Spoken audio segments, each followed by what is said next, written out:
द्रौपदी मुर्मू देश की 15वीं राष्ट्रपति चुनी गई हैं। उन्हें कुल 64.03% वोट मिले हैं, जबकि विपक्ष के उम्मीदवार यशवंत सिन्हा को 35.97% वोट हासिल हुए। ऐसे में अब सवाल उठ रहे हैं कि क्या राष्ट्रपति चुनाव में क्रॉस वोटिंग हुई है, जिसके बाद से ही कांग्रेस क्रॉस वोटिंग करने वालों की पहचान में जुट गई है और उनके खिलाफ कार्रवाई की मांग की है। देखिए ये रिपोर्ट। देश में राष्ट्रपति चुनाव खत्म हो चुका है, जिसमें एनडीए उम्मीदवार द्रौपदी मुर्मू ने जीत हासिल की है। अब आगामी 25 जुलाई को मुर्मू देश की 15वीं राष्ट्रपति के तौर पर शपथ लेकर कार्यभार संभालेंगी। ऐसे में एक तरफ एनडीए जीत का जश्न मना रही है, वहीं दूसरी तरफ कांग्रेस में कई सवाल खड़े हो रहे हैं।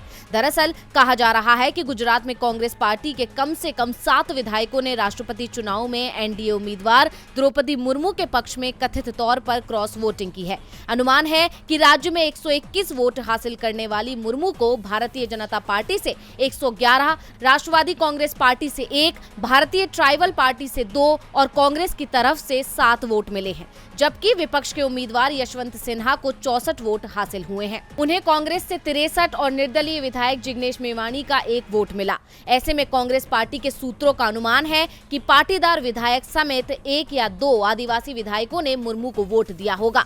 विपक्ष के नेता और कांग्रेस के वरिष्ठ नेता सुखराम राठवा ने कहा कि राष्ट्रपति चुनाव में ना तो पार्टी व्हिप जारी कर सकती है और न ही विधायकों को मतदान के बाद अपना मतपत्र दिखाना पड़ता है। इसलिए ये पता लगाना मुश्किल होगा कि पार्टी के खिलाफ कौन गया। इसलिए पार्टी के पास एक ही रास्ता है कि अब पार्टी अपने विधायकों पर नजर रखेगी और उसकी पहचान करेगी। इसके साथ ही उन्होंने कहा कि इन विधायकों के खिलाफ कार्रवाई का फैसला करने के लिए पार्टी के वरिष्ठ नेताओं और एआईसीसी नेताओं के साथ इस मुद्दे पर चर्चा की जाएगी और जैसे ही क्रॉस वोटिंग करने वालों की पहचान होती है, उनके खिलाफ कार्रवाई की जाएगी।